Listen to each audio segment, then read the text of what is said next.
Hello दोस्तों, आज हम लोग बात करने वाले हैं इंसानी इतिहास के सबसे क्रूर तानाशाह के बारे में। मेरा नाम है बादल सिंघानिया। अगर आप लोग हमसे सोशल मीडिया पे जुड़ना चाहते हैं तो लिंक नीचे डिस्क्रिप्शन में दिया हुआ है। अगर आप लोग इस चैनल पे नए हैं तो कृपया लाल बटन को दबा के सब्सक्राइब करें और साथ में बेल आइकन को दबा दें ताकि आने वाली वीडियो की नोटिफिकेशन सबसे पहले आपको मिले। हर चीज़ को अपने मुताबिक करवाने की सनक, ताकत और अति महत्वाकांक्षा का मिश्रण धरती को नर्क बना सकता है। आइए एक नज़र डालते हैं ऐसे ही तानाशाह पर जिसकी सनक ने लाखों लोगों की जान ली। तो लिस्ट में सबसे पहला नाम है माओ त्से तुंग। माओ त्से तुंग आधुनिक चीन की नींव रखने वाले। माओ त्से तुंग के हाथ अपने ही लोगों के खून से रंगे थे। 1958 में सोवियत संघ का आर्थिक मॉडल चुराकर माओ ने विकास का नारा दिया। माओ की सनक ने 4.5 करोड़ लोगों की जान ली। 10 साल बाद माओ ने सांस्कृतिक क्रांति का नारा दिया और फिर 3 करोड़ लोगों की जान ली। दूसरे नंबर पे जो नाम है, शायद आप लोगों ने उसका नाम सुना ही होगा। उसका नाम है अडोल्फ हिटलर। जर्मनी के नाजी तानाशाह अडोल्फ हिटलर के अपराधों की लिस्ट बहुत ही लंबी है। हिटलर ने 1.1 करोड़ लोगों की हत्या का आदेश दिया, जिसमें से 60 लाख यहूदी थे। उसने दुनिया को दूसरे विश्व युद्ध में भी ढकेला। लड़ाई में 7 करोड़ जानें गई। युद्ध के अंत में पकड़े जाने के डर से हिटलर ने खुदकुशी कर ली थी। तीसरे नंबर पे आते हैं जोसेफ स्टालिन। सोवियत संघ के संस्थापकों में से एक व्लादिमीर लेनिन के मुताबिक जोसेफ स्टालिन रूखे स्वभाव का शख्स था। लेनिन की संदिग्ध परिस्थितियों में मौत के बाद सोवियत संघ की कमान संभालने वाले स्टालिन ने जर्मनी को हराकर दूसरे विश्व युद्ध में निर्णायक भूमिका निभाई। लेकिन स्टालिन ने अपने हर विरोधी को मौत के घाट भी उतारा। स्टालिन के 31 साल के राज में 2 करोड़ लोग मारे गए। चौथे नंबर पे हैं पोल पॉट। कंबोडिया में खमेर रूज आंदोलन के नेता पोल पॉट ने सत्ता में आने के बाद 4 साल के भीतर 10 लाख लोगों को मौत के मुंह में ढकेला। ज़्यादातर पीड़ित श्रम शिविरों में भूख से या जेल में यातनाओं के चलते मारे गए। हजारों की हत्या की गई। 1998 तक कंबोडिया के जंगलों में पोल पॉट के गुरिल्ला मौजूद थे।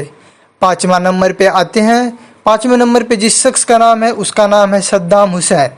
इराक की तानाशाह सद्दाम हुसैन ने कुर्द समुदाय के प्रति नफरत किसी से छुपी हुई नहीं है।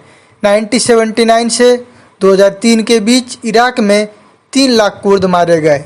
सद्दाम पर रासायनिक हथियारों का प्रयोग करने के आरोप भी लगे। इराक पर अमेरिकी हमलों के बाद सद्दाम हुसैन को पकड़ा गया और 2006 में फांसी दी गई। 6ठे नंबर पे है इदी अमीन। 7 साल तक युगांडा की सत्ता संभालने वाले इदी अमीन ने 2,50,000 से ज़्यादा लोगों को मरवाया। इदी अमीन ने नस्ली सफाई, हत्याओं और यातनाओं का दौर चलाया। यही वजह है कि इदी अमीन को युगांडा का बूचड़ भी कहा जाता है। पद छोड़ने के बाद इदी अमीन भागकर सऊदी अरब गया। वहां मौत तक उसने विलासिता भरी जिंदगी जी। 7वें नंबर पे है मेंगिस्तु हाइले मरियम। इथोपिया के कम्युनिस्ट तानाशाह ने अपने राजनीतिक विरोधों के खिलाफ लाल आतंक अभियान छेड़ा।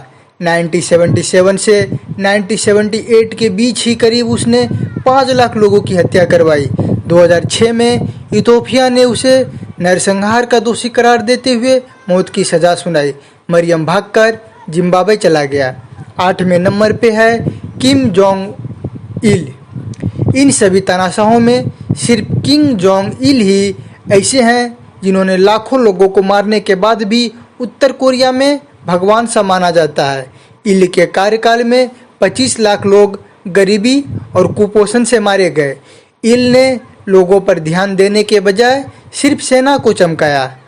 9वें नंबर पे हैं मुअम्मर गद्दाफी। मुअम्मर गद्दाफी ने 40 साल से ज़्यादा समय तक लीबिया का शासक चलाया। तख्ता पलट कर सत्ता प्राप्त करने वाले गद्दाफी के तानाशाही के किस्से मशहूर हैं।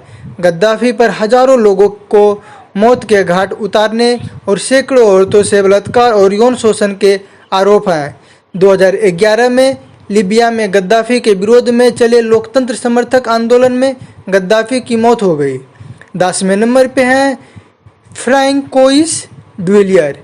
1957 में हैती की कमान संभालने वाले डुविलियर भी एक क्रूर तानाशाह था। डुविलियर ने अपने हजारों विरोधियों को मरवा दिया। वो अपने विरोधियों को काले जादू से मरवाने का दावा करता था। हैती में उसे पापा डुविलियर के नाम से भी जाना जाता था। 1971 में उसकी मौत हो गई। फिर डुविलियर का बेटा भी हैती का तानाशाह बना। अगर आप लोग को वीडियो पसंद आया हो तो लाइक कर दे और साथ ही कमेंट सेक्शन में अपना फीडबैक देना ना भूलें।